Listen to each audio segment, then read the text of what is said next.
17 years of loyalty meant absolutely nothing when the rusted screen door slammed shut behind Cassius Pierce. He had exactly $75 crumpled in his left pocket, a bruised jaw from a father who preferred speaking with his calloused fists, and absolutely nowhere to sleep. Most boys his age were busy worrying about Friday night football or college applications. Cassius was desperately calculating how many days he could survive on gas station saltines and tap water. He didn't know it yet, but that pitiful wad of cash was about to purchase a rusted-out relic bound for the scrap crusher, setting off a devastating chain reaction that would tear his fractured hometown apart and completely rebuild his destiny. Rain lashed against the cracked asphalt of County Road 9, turning the Midwestern landscape into a dreary, suffocating blur of gray. Cassius Pierce walked with his head down, the collar of his worn denim jacket pulled up high against the biting autumn wind. The heavy canvas duffel bag slung over his right shoulder contained the entirety of his existence. 3 pairs of jeans, a handful of flannel shirts, a faded photograph of his late mother, and a socket set he had saved up for months to buy. Everything else he had ever known was left behind at the Pierce farm, a sprawling, debt-ridden property that had finally swallowed his father's sanity whole. Just 2 hours earlier, the farmhouse kitchen had been a war zone. Arden Pierce, a man whose pride was only eclipsed by his mounting bank loans, had cornered Cassius near the cast-iron stove. The argument had started over something trivial, a misfiring cylinder on the farm's only working combine harvester, but it had rapidly spiraled into a bitter, generational condemnation. Arden had blamed Cassius for the equipment failure, ignoring the fact that the machine had been held together by duct tape and prayers for the better part of a decade. "You're just like your mother," Arden had spat, his breath reeking of cheap whiskey and defeat. "Always dreaming, never doing a damn thing right. I can't afford a mechanic, and I sure as hell can't afford to keep feeding a boy who actively sabotages my livelihood." Cassius had tried to defend himself, explaining that the timing belt had snapped from sheer dry rot, but his words only fueled his father's blind rage. The backhand had come fast, a jarring crack against Cassius's cheekbone that sent him stumbling backward into the kitchen table. "Get out," Arden had whispered, the quietness of his voice far more terrifying than his yelling. "Pack your trash and get off my land. If I see you on this property by sundown, I'll call the sheriff and have you trespassed." And just like that, the umbilical cord to his childhood was violently severed. Now, trudging through the relentless downpour, Cassius felt a strange, hollow numbness spreading through his chest. The throbbing in his jaw was a persistent reminder of his new reality. He was a high school dropout, a runaway in the eyes of the law, and completely alone. The town of Oak Haven lay 3 miles ahead, a depressed agricultural hub where everyone knew everyone's business, but nobody offered a helping hand unless there was something in it for them. Cassius's boots squelched in the mud as he stepped off the road to avoid a passing semi-truck, its headlights cutting blindly through the rain. He needed shelter, and he needed it fast. The temperature was dropping, threatening to turn the rain into sleet. As he crested Miller's Hill, the flickering neon sign of Higgins Iron and Metal came into view through the gloom. It was a sprawling junkyard on the outskirts of town, a graveyard for forgotten vehicles, twisted corrugated steel, and discarded farm implements. The yard was surrounded by a high chain-link fence topped with rusted barbed wire. Cassius knew the owner, Silas Higgins, by reputation only. Silas was a notoriously gruff man, a widower who lived in a single-wide trailer on the property and spent his days crushing old cars into neat, rectangular cubes of scrap. He wasn't known for his charity, but he was known to occasionally pay under the table for day labor. Cassius approached the main gate, finding it padlocked for the night. The rain was freezing now, biting at his exposed skin. Desperation overrode his better judgment. He tossed his duffel bag over the fence, listening to it land with a dull thud in the mud, and began the precarious climb. The barbed wire snagged his jacket, tearing a jagged hole in the shoulder, but he managed to drop down onto the other side without breaking an ankle. He navigated the maze of crushed cars and towering piles of sharp, rusted metal, seeking any sort of overhang. Deep in the back corner of the yard, sheltered beneath a half-collapsed corrugated tin roof, he found it. It wasn't a shed, it was a tractor. Even in the darkness, Cassius could see the imposing silhouette of the machine. It was massive, far older than the sleek fiberglass models that ran the modern fields. He ran a freezing wet hand along the massive rear fender, feeling the rough texture of deeply oxidized metal. He crawled into the small space between the enormous rear tire and the cast-iron chassis, pulling his duffel bag tightly against his chest for warmth. Surrounded by the smell of stale gear, oil, decaying rubber, and wet earth, Cassius Pierce closed his eyes. He shivered violently, his teeth chattering in the dark, and tried to suppress the terrifying realization that his life, as he knew it, was completely over. Cassius awoke to the deafening roar of a diesel engine and the terrifying sensation of the ground trembling beneath him. He bolted upright, slamming his head against the heavy steel axle of the tractor. Blinking away the sleep and the pain, he crawled out from under the machine just in time to see a massive yellow front-end loader bearing down on his position. "Hey, stop!" Cassius screamed, waving his arms frantically. The loader jerked to a sudden, violent halt, its massive bucket hovering mere feet from the corrugated tin roof sheltering the old tractor. The door of the cab swung open, and a man roughly the size of a grizzly bear climbed down. He wore stained Carhartt overalls, a grease-smudged baseball cap, and a scowl that could curdle milk. This was Silas Higgins. Silas grabbed a heavy steel wrench from the side of the loader and marched toward Cassius. "What in the hell are you doing in my yard, kid? You trying to get yourself crushed? I've got a shotgun in the office that says you're trespassing." Cassius held his hands up, taking a cautious step back. "I'm sorry, Mr. Higgins. I didn't have anywhere else to go. The gate was locked. I just needed to get out of the rain." Silas stopped, his pale blue eyes narrowing as he took in the sight of the boy. He noted the soaked denim jacket, the torn shoulder, the purple bruise blooming vividly across Cassius's left cheekbone, and the battered duffel bag resting in the mud. Silas had been around long enough to recognize the distinct look of a boy who had been thrown to the wolves. "You're Arden Pierce's kid, ain't you?" Silas asked, his voice losing a fraction of its hostility. "Yes, sir." "Cassius, Arden finally lose his damn mind entirely?" "Something like that," Cassius muttered, looking down at his muddy boots. Silas sighed, a heavy, rattling sound, and lowered the wrench. "Well, you can't stay here. I run a business, not a halfway house for strays. I'm clearing this back lot today. Scrap prices are up in Chicago, and everything under this roof is going into the crusher by noon." Cassius looked back at the machine that had sheltered him. In the harsh morning light, he could finally see it clearly. It was a J.I. Case Model DC, likely from the late 1940s or early 1950s. The once proud flambeau red paint was completely gone, replaced by a uniform coat of deep, scaly brown rust. The front tires were completely rotted off the rims, the exhaust stack was missing, and vines of aggressive ivy had grown through the spokes of the steering wheel. It looked entirely dead, a heavy iron corpse waiting for its final burial. But as Cassius stared at it, something entirely inexplicable happened. He felt an intense, irrational pull toward the machine. His grandfather had driven a Case. His earliest, happiest memories before his mother died involved sitting on his grandfather's lap, gripping a heavy steering wheel while the distinct, rhythmic pop-pop-pop of the engine echoed across the cornfields. "You're crushing this?" Cassius asked, walking toward the tractor and wiping away a layer of wet dirt from the brass manufacturer's plate riveted to the dashboard. "Yep, cast iron is heavy. She'll fetch a pretty penny by the pound," Silas said, pulling a crumpled pack of cigarettes from his pocket. "It's seized up tighter than a bank vault anyway. Guy who brought it in said it had been sitting sunk in a swamp behind an old dairy farm for 40 years. Hure jonk." Cassius reached into his pocket. His fingers brushed against the damp, crumpled bills. It was his entire life savings, meant for food, maybe a bus ticket out of Oakhaven. "How much is it worth in scrap?" Cassius asked, his voice surprisingly steady. Silas lit his cigarette, shielding the flame from the morning breeze. "To the smelter? Maybe 60, 70 bucks. Why do you care, kid?" Cassius pulled the money from his pocket. He smoothed out the damp $10 and $20 bills, counting them out in his trembling hands. "I have $75. I want to buy it." Silas stared at the boy as if he had just sprouted a second head. "You're homeless. You look like you haven't eaten a hot meal in a week, and you want to spend your last dime on a 4,000-pound paperweight. Are you as dumb as your old man?" "I'm not my father," Cassius said, his voice hardening, his eyes meeting Silas's with a fierce, sudden intensity. "I want the tractor, Mr. Higgins. $75. Cash right now." Silas took a long drag of his cigarette, exhaling the smoke slowly as he looked from the money to the boy and then to the rusted tractor. He shook his head in disbelief. "All right, kid. It's the worst financial decision you'll ever make, but it's your funeral." Silas snatched the damp bills from Cassius's hand. "I'll write you a bill of sale so the sheriff doesn't think you stole it. But here's the deal. You can't leave it here taking up my space forever.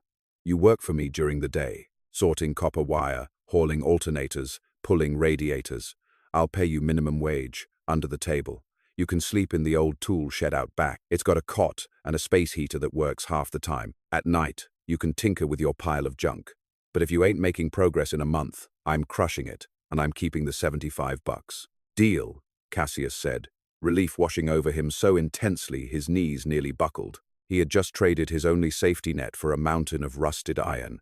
He had no tools, no replacement parts, and no logical reason to believe the engine would ever turn over again. But as he looked at the old case tractor, Cassius didn't see junk. He saw a reflection of himself, discarded, broken, left out in the rain, and entirely written off by the world. The first 2 weeks at Higgins, iron and metal were a grueling test of human endurance. Cassius's hands quickly became a canvas of blisters, deep cuts, and embedded grease that no amount of scrubbing with pumice soap could remove. By day, he hauled heavy cast-iron engine blocks, stripped copper wire until his fingers bled, and organized towering racks of salvaged car parts. Silas was a merciless boss, demanding perfection and speed. But true to his word, he paid Cassius in cash every Friday evening, and occasionally left a plate of his wife Beatrice's meatloaf on the workbench in the shed. But it was the nights that truly consumed Cassius. The moment the sun dipped below the horizon and the scrapyard fell silent, he would drag a halogen worklight over to the corrugated tin roof. Armed with a borrowed set of mismatched wrenches, a heavily dented can of penetrating oil, and sheer, stubborn willpower, he went to war with the JI Case Model DC. The tractor fought him every single step of the way. 40 years of swamp moisture had fused bolts to their threads, creating chemical bonds that seemed stronger than the steel itself. Cassius learned quickly that brute force wasn't the answer. Patience was. He spent 3 entire nights simply tapping on the engine block with a brass hammer, applying oil, and waiting for the microscopic vibrations to break the rust's grip on the internal cylinders. He scoured the junkyard during his lunch breaks, hunting for anything he could cannibalize. He found a functioning carburetor off a wrecked 1960s forklift that, with a little grinding and an adapter plate he fashioned out of scrap aluminum, mated perfectly to the case's intake manifold. He salvaged spark plug wires from a dead Chevy truck. He built a makeshift fuel tank out of an old military jerrycan, strapping it to the hood with heavy-duty bungee cords. Silas would occasionally wander over during Cassius's nightly battles, leaning against a stack of tires and watching silently. At first, the old man offered nothing but cynical grunts, but as the days turned into weeks, and Silas saw the boy carefully extracting broken studs with surgical precision instead of throwing tools in frustration, his demeanor shifted. One evening, as Cassius was struggling to remove the massive seized bolt holding the primary drive pulley, a heavy shadow fell over him. Silas dropped a massive, 3-foot-long breaker bar and a blowtorch onto the dirt. "Heat the casing, not the bolt," Silas grunted, crossing his massive arms. "Metal expands. You heat the bolt, you just make it tighter in the hole. Heat the cast iron around it, let it swell, then hit it with the bar. And don't strip the head, or you'll be drilling it out until Christmas." With Silas's gruff mentorship, the impossible began to happen. The pulley broke loose, then the cylinder head came off, revealing pistons frozen in place by decades of grime. Cassius spent a week soaking the cylinders in a volatile mixture of diesel fuel and automatic transmission fluid, gently rocking the massive rear tires back and forth, trying to force the mechanical energy up through the transmission to break the pistons free. It happened on a Tuesday night. The air was frigid, your breath hanging in clouds of white vapor under the halogen lights. Cassius was exhausted, his muscles aching, ready to give up and crawl into his freezing cot. He grabbed the heavy hand crank at the front of the tractor, inserted it into the crankshaft pulley, and gave it one final, angry heave. Clunk. The sound was small, metallic, and beautiful. The engine hadn't fired, but the crank had turned. The pistons had broken free of their rusty tombs. "Holy hell," Cassius whispered, his heart hammering against his ribs. Over the next 4 days, Cassius worked with a manic energy. He cleaned the cylinders, rigged up a salvaged 1-2-volt battery, wired a crude ignition switch, and filled the crankcase with fresh, thick oil Silas had let him take from the shop reserves. On Saturday night, exactly 1 month after he had bought the machine, Cassius was ready. He had poured fresh gasoline into the jerrycan. The spark plugs were clean and gapped. The makeshift wiring was double-checked. Silas was standing nearby, a thermos of black coffee in his hand. Moment of truth. "Kid, you're either a mechanic or you're an idiot. Let's find out." Cassius climbed onto the rusted metal pan seat. His hands were shaking. He pulled the choke lever out, flipped the toggle switch he had wired for the ignition, and pressed his boot down hard on the heavy starter pedal. The starter motor, salvaged from an old Ford van, whined aggressively against the heavy flywheel. Rururururur. Nothing. The engine turned over freely, but there was no spark, no combustion. Cassius's stomach plummeted. He adjusted the choke, pumping the throttle linkage by hand. "Come on," he pleaded, his voice cracking. "Please, come on." He pressed the starter again. Rururur-pop. A massive backfire echoed through the junkyard, shooting a 2-foot flame out of the open exhaust manifold. Silas took a step back, his eyebrows raised. Cassius slammed his foot on the starter a third time, working the throttle frantically. Rrr, pop, pop, chug, chug, pop, pop, pop, pop. A thick, blinding cloud of black smoke erupted from the engine, smelling of burning oil, stale gasoline, and 40 years of decay. But beneath the smoke was a sound. It was rough, uneven, and deafeningly loud without a muffler, but it was magnificent. The heavy cast-iron block vibrated violently, the deep, rhythmic thumping of the cylinders finding their firing order. The J.I. Case Model DC was alive. Cassius let out a triumphant scream, laughing hysterically as the black smoke coated his face and clothes in soot. Silas stood staring, a rare, genuine smile breaking through his thick beard. "Well, I'll be damned," Silas muttered, taking a sip of his coffee. "You actually did it." Cassius killed the ignition, not wanting to overheat the engine without a proper radiator set up yet. The engine shuddered and died, plunging the junkyard back into silence. Cassius hopped down from the seat, his legs weak with adrenaline. As he did, his boot caught the edge of the heavy metal battery box mounted beneath the seat, knocking the rusted front panel completely off. Cassius knelt to pick up the panel, but stopped dead. Behind the panel, where the original 6-volt battery should have been, the space was empty. But the bottom of the compartment was strange. It wasn't the factory-stamped steel floor. It was a secondary box, custom welded into the frame, completely hidden behind a false bottom. The welds were old but highly professional. Cassius grabbed his flashlight and aimed the beam inside. There was a heavy, brass padlock securing a latch on the false floor. "Mr. Higgins," Cassius said, his voice dropping to a whisper. "Bring the bolt cutters." Silas walked over, frowning. "What did you break already?" He looked over Cassius's shoulder, his eyes widening as the flashlight beam illuminated the hidden compartment.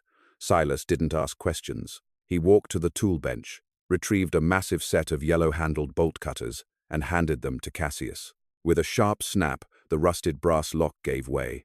Cassius pulled the pin and pried the heavy steel lid open. Inside the welded box, wrapped meticulously in layers of heavy, oil-soaked canvas, was a thick leather satchel. Cassius carefully lifted it out. It was surprisingly heavy. He set it on the rusted fender of the tractor and unbuckled the straps, peeling back the protective canvas. Inside the satchel weren't tools, or old manuals, or spare parts. It was stuffed entirely with stacks of pristine, uncirculated $100 bills, bundled tightly in old, brittle bank bands dating back to 1972. Nestled beneath the stacks of cash was a thick, leather-bound ledger and a stack of folded, notarized land deeds. Cassius slowly opened the ledger. The first page was inscribed with elegant, flowing handwriting, "Property and holdings of Elias Finch. If you are reading this, the bank has failed to steal what is rightfully mine." Silas sucked in a sharp breath. "Elias Finch," he whispered, looking out into the darkness toward the town. "That's Josiah Finch's grandfather, the richest man in Oak Haven. He went missing in '74, and everyone assumed he ran off with a younger woman. Nobody ever found a dime of his money." Cassius stared at the fortune sitting on the fender of his $75 tractor. The engine was still ticking as the hot metal cooled. He wasn't just a homeless runaway anymore. He had just stumbled upon the darkest, most expensive secret in Oak Haven, and the powerful Finch family would do absolutely anything to ensure it remained buried. Midnight brought a suffocating tension to the small, oil-stained tool shed. Cassius and Silas sat across from each other at the wobbly wooden workbench, the single halogen bulb swaying gently above them. Between them lay the contents of the leather satchel, a chaotic spread of $100 bills, yellowed parchment, and the heavy, leather-bound ledger. The air was thick with the smell of stale paper and decades-old secrets. Cassius finished counting the last stack of bills, his hands still trembling slightly. 285,000, he whispered, the number feeling completely alien on his tongue, in uncirculated hundreds. Plus whatever these deeds are worth. Silas let out a low whistle, rubbing his grease-stained forehead. He hadn't touched his coffee in an hour. In 1974, that was a king's ransom. Kid, hell, it's a king's ransom now, but that cash is just paper compared to what's in that ledger. Cassius carefully pulled the thick book toward him, turning the brittle pages. Elias Finch had been meticulous. Every loan, every property line, every handshake deal was documented with dates, signatures, and precise interest rates. As Cassius scanned the columns, a cold knot formed in his stomach. He stopped on a page dated the 12th of October 1972. There, written in Elias's elegant script, was the name Arden Pierce. "Mr. Higgins, look at this," Cassius said, his voice tightening. Silas leaned over, adjusting his reading glasses. "Well, I'll be. Your grandfather took out a personal loan from Elias to expand the dairy operation. $50,000. Silas traced the line across the page. Paid in full. December 1973. Signed and dated by Elias himself. But my dad." Cassius swallowed hard, the memories of his father's drunken, desperate rants flooding back. "My dad has been paying the Finch Bank for that exact same loan my entire life. Josiah Finch claimed my grandfather defaulted before he died, and that the debt rolled over with compound interest. It's why we're bankrupt. It's why we couldn't fix the combine. Josiah has been bleeding my father dry for 30 years over a debt that was already paid." Silas leaned back, the wooden chair creaking in protest. Josiah Finch built his entire empire on a lie. When Elias disappeared, Josiah took over the bank. Everyone thought Elias just abandoned his fortune or lost his mind.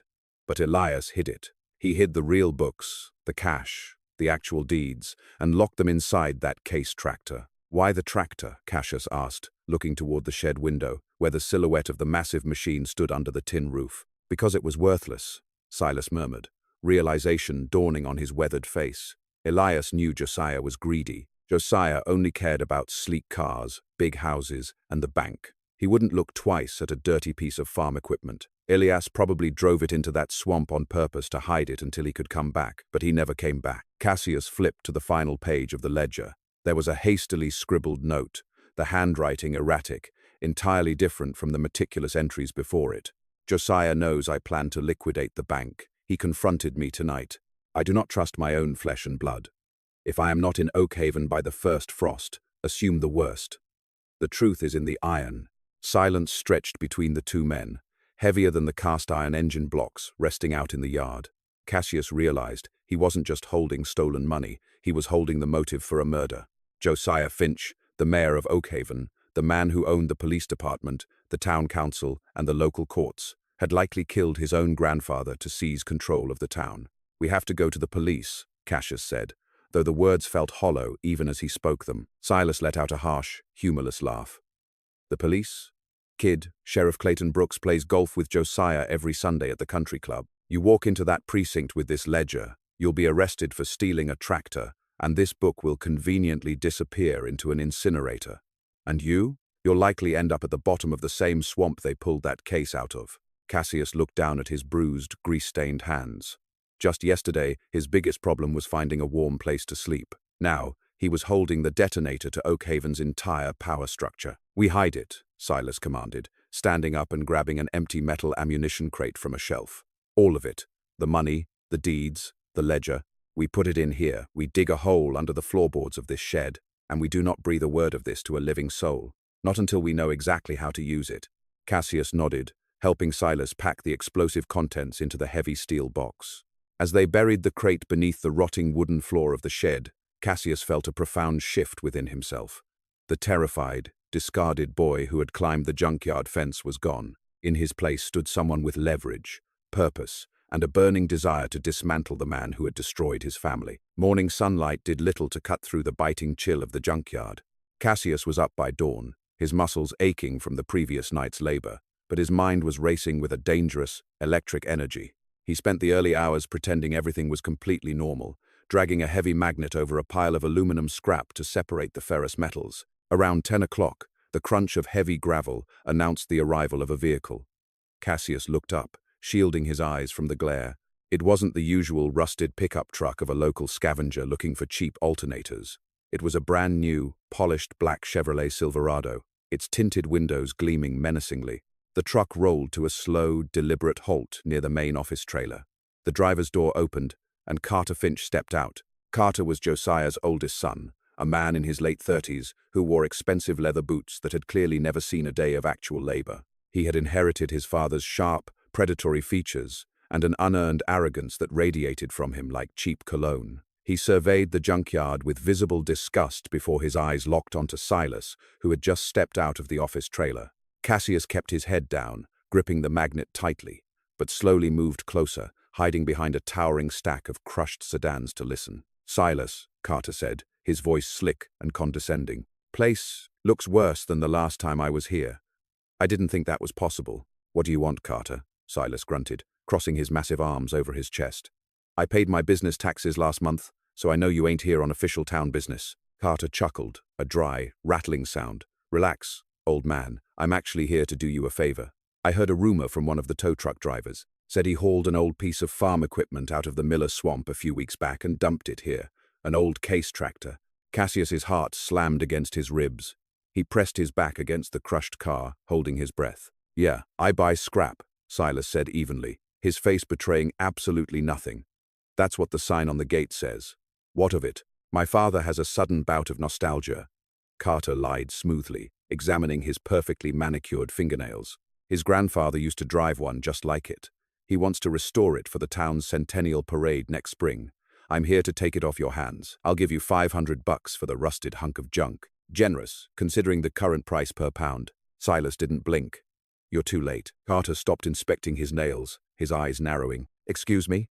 "I said you're too late," Silas repeated, stepping slightly to block Carter's view of the back lot, where the corrugated tin roof sat. "Sold it 3 days ago. Some collector from 2 counties over came with a flatbed. Gave me $1,000 for it. Cast iron is heavy, Carter." Carter's slick demeanor instantly evaporated, replaced by a dark, dangerous scowl. He stepped toward Silas, invading the older man's personal space.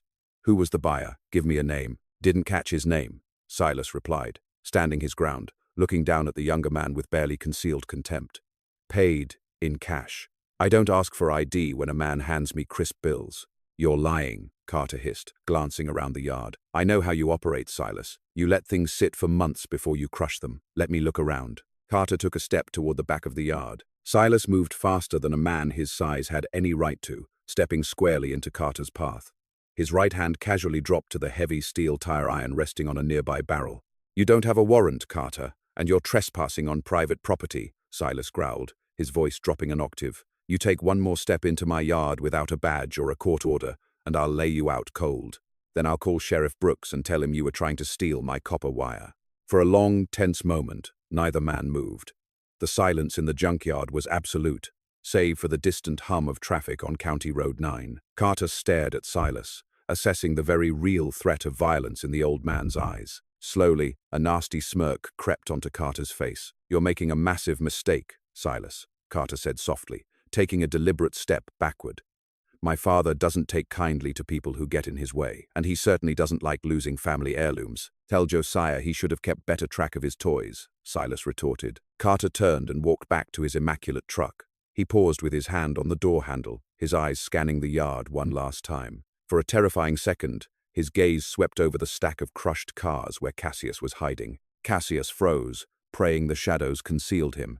Carter finally climbed into the cab, slammed the door, and aggressively threw the truck into reverse, spinning his tires in the gravel as he sped out through the main gates. Cassius exhaled a shaky breath and stepped out from behind the wreckage. Silas was still watching the road, his grip tight on the tire iron. "They know," Cassius whispered, walking up to his boss. "They figured out what Elias did.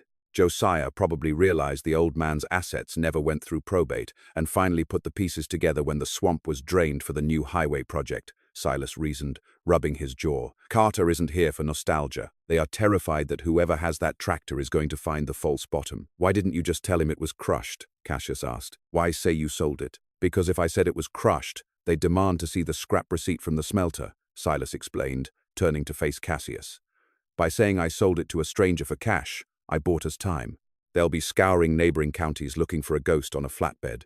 But that time won't last forever. They'll run out of leads, and they'll come back here. Next time, Carter won't bother asking nicely. He'll come in the dead of night with men who don't care about trespassing laws." Cassius looked back toward the shed. The J.I. case was sitting silently, an imposing sentinel guarding its secrets. The tractor had given Cassius a fortune, but it had also painted a massive, glowing target squarely on his back. "We need a plan," Cassius said, his voice dropping into a determined register. "We can't just wait for them to burn this place down. If Josiah Finch destroyed my family with a forged ledger, I want to use the real one to tear his empire to the ground. But I can't do it as a runaway kid. No one will listen to me. Silas nodded slowly, a fierce glint in his pale blue eyes. Then we don't play their game, kid. We hit them where it hurts the most. Josiah Finch's entire reputation is built on being the untouchable patriarch of Oakhaven. We are going to make him highly, publicly flammable. Cassius didn't know exactly what Silas was proposing, but as he looked at the hardened scrapyard owner, he realized he wasn't alone anymore. He had an ally, a war chest buried under the floorboards, and a $75 tractor that held the power to alter the course of local history. The battle for Oakhaven had officially begun. Heavy rain had finally given way to a biting, cloudless cold by the time Cassius parked Silas's battered Ford pickup a half-mile down the road from his childhood home. The Pierce farm sat silently under the pale moonlight, a sprawling testament to generations of hard labor and recent, crushing defeat. Cassius killed the engine, letting the truck coast to a stop on the gravel shoulder. He zipped his worn denim jacket up to his chin and grabbed a small, heavy-duty flashlight from the glove compartment. Silas had been explicit in his instructions. Get in, find your grandfather's original loan documents, and get out before your old man wakes up. If we are going to burn Josiah Finch, we need the forged paperwork to strike the match. Cassius slipped through the gap in the rusted barbed wire fence, his boots navigating the familiar, uneven furrows of the fallow cornfield with practiced ease. Approaching the rear of the farmhouse, he noticed a solitary light burning in the ground-floor study. His chest tightened. Arden Pierce was awake.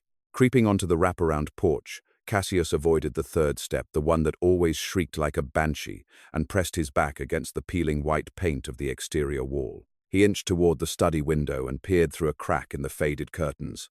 His father was slumped over a massive oak desk, a half-empty bottle of cheap bourbon acting as a paperweight for a mountain of foreclosure notices.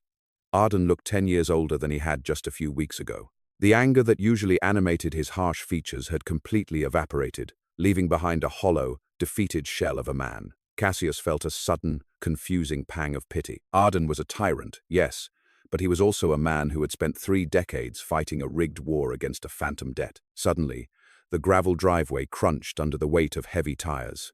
Cassius ducked down, his heart hammering against his ribs, as the sleek black silhouette of Carter Finch's Chevrolet Silverado rolled to a halt near the barn. Carter stepped out, buttoning a tailored wool coat against the chill. He didn't bother knocking.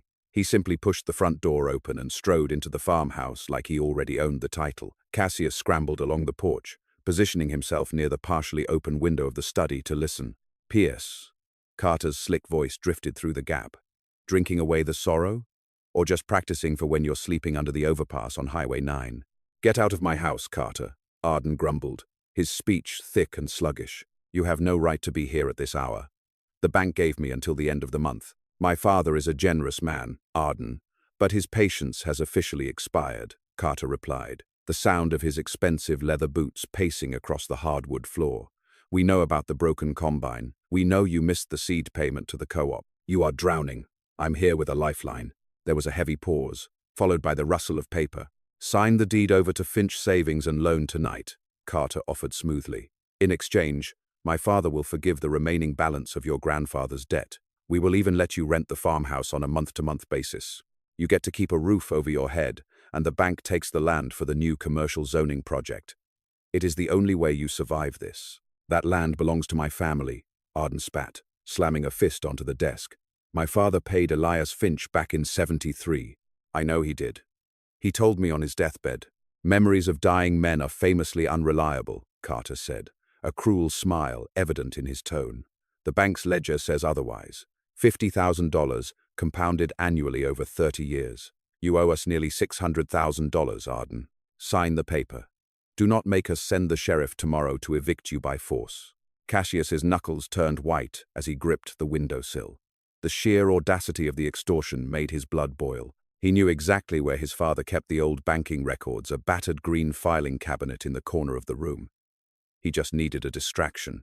As if the universe was finally tilting in his favor, a loud crash echoed from the kitchen. Arden's old hound dog, Buster, had likely knocked over the trash can. Miserable mutt, Arden muttered, his chair scraping loudly against the floorboards. Stay right here, Finch. I ain't signing a damn thing until I read the fine print. Arden's heavy footsteps retreated toward the kitchen. Carter let out an irritated sigh and stepped out of the study, likely wandering into the hallway to inspect the architecture he planned to steal. This was the moment.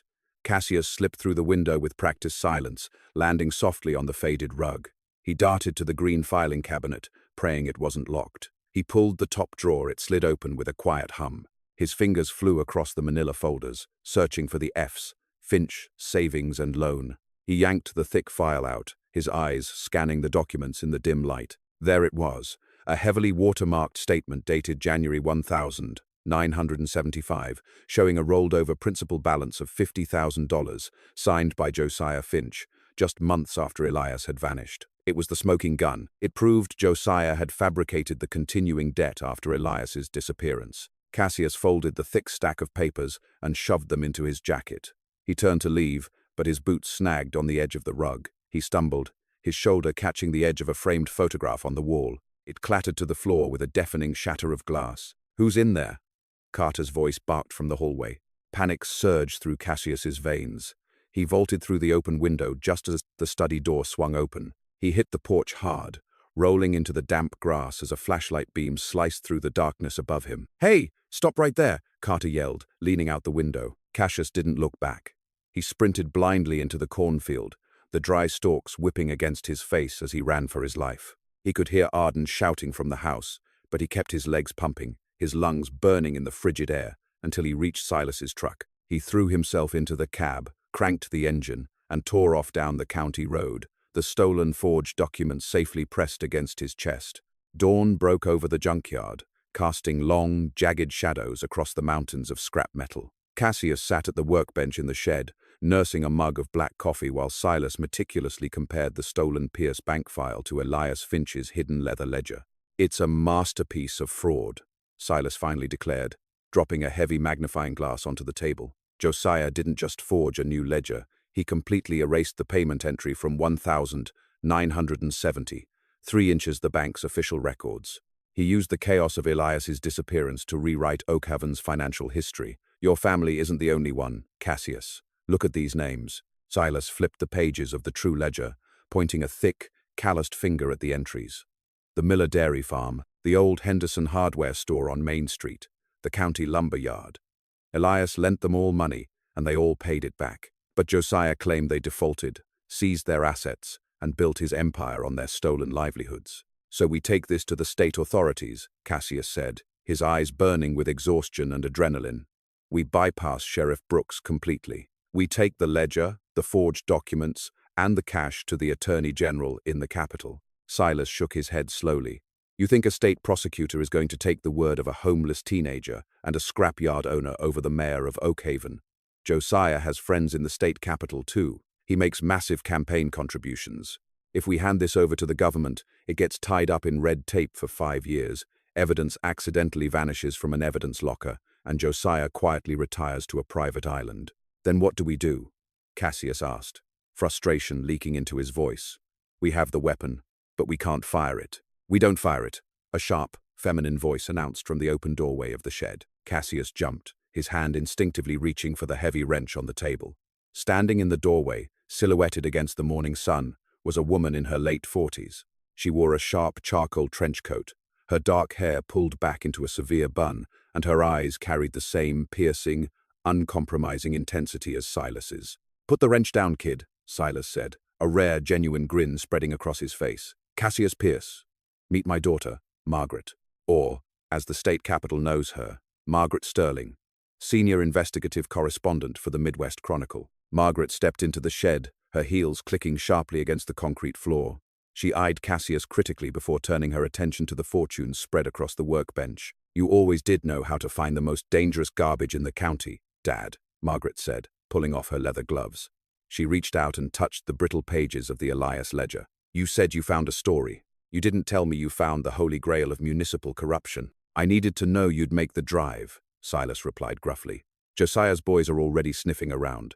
Carter Finch paid me a visit yesterday looking for the tractor." Margaret's eyes narrowed. "If Carter is doing the legwork, they are panicking, which means we have a very narrow window to execute." She pulled a digital recorder and a high-resolution camera from her leather tote bag.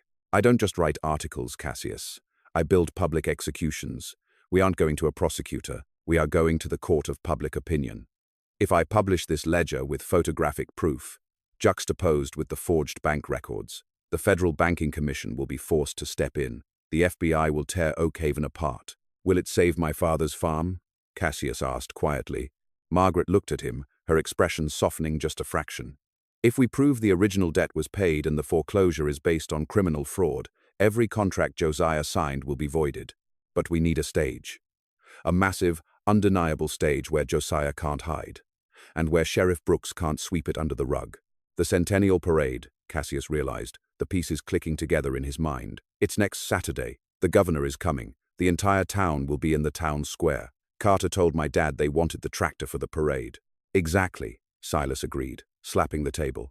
We give them exactly what they want, but we dress the pig up a little first. Over the next 4 hours, the trio drafted a meticulous, highly dangerous plan. Margaret photographed every single page of Elias's ledger, every uncirculated $100 bill, and every forged document Cassius had pulled from his father's study. She loaded the encrypted files onto 2 separate hard drives, leaving one buried in the shed and taking the other with her to a secure server in the city. The physical cash and the original ledger were sealed in a watertight PVC pipe and buried deep beneath a mountain of crushed washing machines in the far corner of the junkyard. Nobody would find it unless Silas pointed the excavator at it. I need 5 days to write the piece and run it past the Chronicle's legal team, Margaret said, packing her equipment. We publish the digital bombshell exactly at noon on Saturday, right as Josiah is giving his keynote speech at the parade. But you two need to make sure the physical evidence is secure, and you need to make sure Josiah is publicly tied to the fraud when the article drops. Leave that to us, Cassius said, looking over at the rusted J.I. Case tractor sitting silently in the shadows. He had a brilliant, deeply spiteful idea.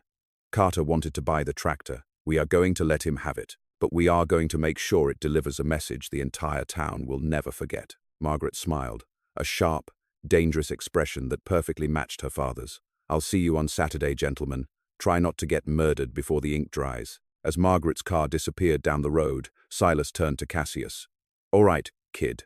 We have 5 days to rebuild a tractor, lay a trap for the most powerful family in the county, and try to stay alive doing it. Grab the welding torch. We have work to do. Saturday morning broke, with the crisp, electric tension of a gathering storm. Oakhaven's town square was drowning in red, white, and blue bunting, bursting with the chaotic energy of 1,000 residents celebrating the county's centennial. High school marching bands tuned their brass instruments near the courthouse steps, and vendors hawked overpriced apple cider from canvas tents.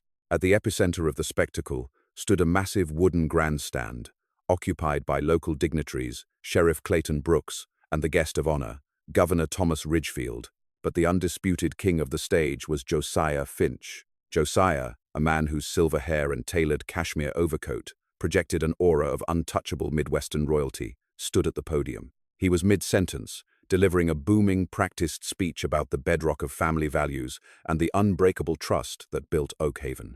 Carter Finch stood 2 paces behind his father, scanning the crowd with the nervous, predatory twitch of a hawk searching for a field mouse. Carter hadn't slept in days. His men had scoured every flatbed and barn within a 50-mile radius, finding absolutely no trace of the J.I. Case tractor. 3 blocks away, hidden in the alley behind the old Henderson hardware store, Cassius Pierce gripped the heavy steering wheel of the beast. The tractor was completely unrecognizable from the rusted corpse Silas had saved from the crusher. They hadn't painted it flambeau red, there hadn't been time. Instead, Cassius and Silas had spent 80 grueling hours wire-brushing the heavy cast-iron chassis down to the bare, gunmetal steel, treating it with a high-heat clear coat. The engine was perfectly tuned, a massive new exhaust stack jutted aggressively toward the sky, and the massive rear agricultural tires were fresh, deep-treaded rubber. It didn't look like a restored antique. It looked like an armored tank ready for war. It's 11:58, Silas grunted, checking his heavy steel wristwatch from where he stood on the drawbar behind Cassius's seat. Margaret's article goes live on the Chronicle's state wire in exactly 2 minutes. Fire it up, kid. Let's crash a party. Cassius flipped the ignition toggle and slammed his boot onto the starter pedal. The case roared to life instantly, a deafening, rhythmic pop-pop-pop that rattled the windows of the alleyway. Cassius engaged the heavy hand clutch, and the 4,000-pound machine surged forward, rolling out of the shadows and onto Main Street. As they approached the town square, the sheer volume of the unsilenced tractor drowned out the high school band. Heads turned. The crowd parted like the Red Sea, local farmers staring in absolute awe at the polished, bare-metal monster rumbling down the asphalt. Josiah Finch faltered at the podium, his voice dying in the microphone. Carter's face drained of all color as he recognized the distinct silhouette of the Model DC. Cassius drove the tractor directly to the front of the grandstand, killing the throttle but leaving the engine idling with a heavy, menacing thump. He locked the brakes and stood up on the operator's platform, looking directly into the eyes of the men who had stolen his family's future. "Mayor Finch," Cassius shouted over the roar of the engine, his voice carrying across the silent, staring crowd. Carter said, "You were looking for a family heirloom. I figured the Centennial Parade was the perfect time to return it." Carter leaned over the grandstand railing, his face twisting into a mask of pure rage. "Sheriff Brooks, arrest that boy. He stole that equipment from our private storage facility." Sheriff Brooks, looking nervously at the governor, placed a hand on his duty belt and stepped forward. "All right, son. Step down from the machine. You're causing a public disturbance." "I have the bill of sale right here," Silas boomed, stepping off the drawbar and pulling a folded piece of paper from his greasy coveralls. "Legal purchase. But the Finches are right about one thing. It is a family heirloom. Elias Finch left something very special inside it." At exactly noon, a synchronized, terrifying sound rippled through the town square. Hundreds of cell phones began to chime, vibrate, and ring simultaneously. News alerts pushed from the Midwest Chronicle flashed on screens across the crowd. Governor Ridgefield pulled his phone from his breast pocket. His brow furrowed as he read the headline aloud, his voice amplified faintly by the microphone Josiah had just abandoned. "The Oak Haven fraud. How Mayor Josiah Finch buried his grandfather and extorted a town." Chaos erupted. Whispers turned into shouts as citizens tapped on the high-resolution photographs embedded in the article, photographs of Elias Finch's meticulously detailed true ledger, directly side by side with the blatantly forged bank documents bearing Josiah's signature. Josiah Finch's authoritative mask shattered. He lunged for the microphone.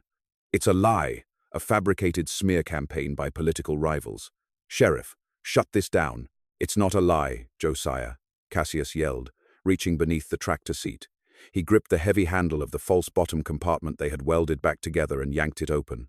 Instead of the cash, which was safely buried at the junkyard, Cassius pulled out a thick, legal-sized envelope containing high-quality, notarized color photocopies of every single document they had found.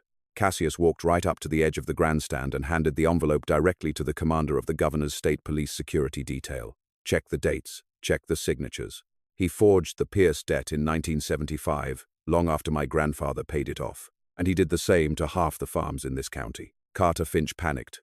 Recognizing that the empire was crumbling in real time, he didn't try to defend his father. He turned and bolted down the back stairs of the grandstand, sprinting toward his polished Silverado. He didn't make it 30 yards before two state troopers, reacting to a sharp nod from the governor, tackled him hard into the manicured grass of the courthouse lawn. Josiah stood frozen at the podium, entirely surrounded by the furious, betrayed faces of the town he had ruled through fear and financial terrorism for 30 years. Sheriff Brooks, realizing the political wind had instantly violently shifted, slowly unclipped his handcuffs and turned toward the mayor. Cassius stood beside the idling case tractor, the smell of hot oil and exhaust wrapping around him like a protective cloak. He looked out over the crowd and caught sight of a sharp charcoal trench coat.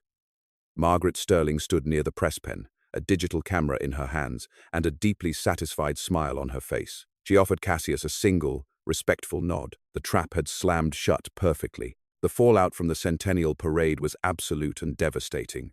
By Monday morning, a convoy of black SUVs belonging to the Federal Bureau of Investigation had effectively occupied the Finch Savings and Loan Building. Josiah Finch was denied bail, facing a sprawling 80-count federal indictment for racketeering, wire fraud, extortion, and grand larceny. Carter Finch, eager to save his own skin, immediately turned state's evidence, leading investigators to a stretch of the Miller Swamp where forensic teams began a grim excavation for Elias Finch's remains. For the town of Oak Haven, the revelation was a massive, collective shockwave. The Federal Banking Commission stepped in, immediately freezing all foreclosures tied to the Finch institution. For dozens of families, it meant the sudden, miraculous lifting of a generational curse. It took 3 days for Arden Pierce to find Cassius. Cassius was in the backlot of Higgins Iron and Metal, organizing a newly arrived shipment of copper radiators, when his father's battered pickup truck pulled through the gates. Arden looked completely different. He was sober, clean-shaven, and the heavy, crushing weight that had bowed his shoulders for decades seemed to have vanished. Arden walked up to his son, his eyes lingering on the massive, polished case tractor parked proudly under the tin roof. "The bank sent a letter this morning," Arden said, his voice thick with uncharacteristic emotion. "An interim director from the feds. They voided the debt, Cassius. All of it. The farm is ours. Free and clear." Cassius wiped his grease-stained hands on a rag, keeping his distance.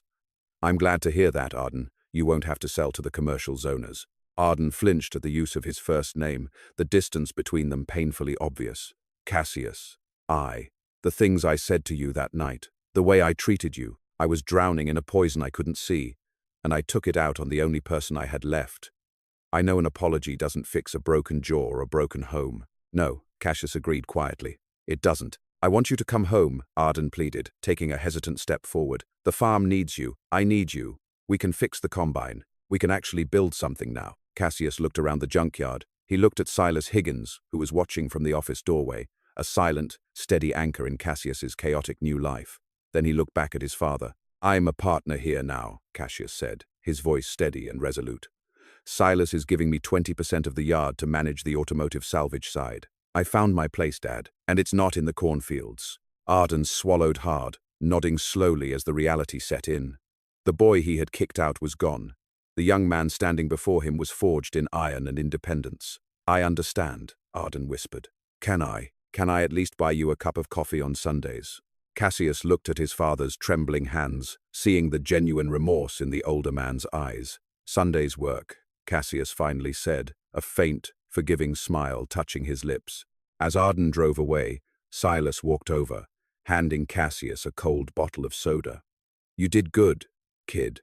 Both with the Finches and with him. Takes a strong man to burn an empire, but it takes a stronger one to know when to put the matches away." Cassius leaned against the heavy rear tire of the Case DC. The money from Elias's ledger was legally tied up in court, destined to be redistributed to the victims of Josiah's fraud, but Cassius didn't care about the cash. He had gained something infinitely more valuable. He had found his strength, his family of choice, and his calling. 17 years of rejection culminated in a defining moment of absolute justice for a boy who had been thrown away by his own blood. Cassius Pierce did not just rebuild a rusted piece of farm equipment, he dismantled a corrupt dynasty that had suffocated his hometown for 3 decades. The $75 he spent at Higgins Iron and Metal proved to be the most devastating investment in Oak Haven's history. Josiah and Carter Finch traded tailored suits for prison uniforms, while Arden Pierce finally found peace on a farm unburdened by phantom debts. Cassius never forgot the cold rain of the night he was exiled, nor the grueling labor that forged his resilience. Today, the flamboyant red case tractor stands not as a forgotten relic, but as a roaring monument to truth, proving that the greatest treasures are often hidden beneath the deepest layers of rust.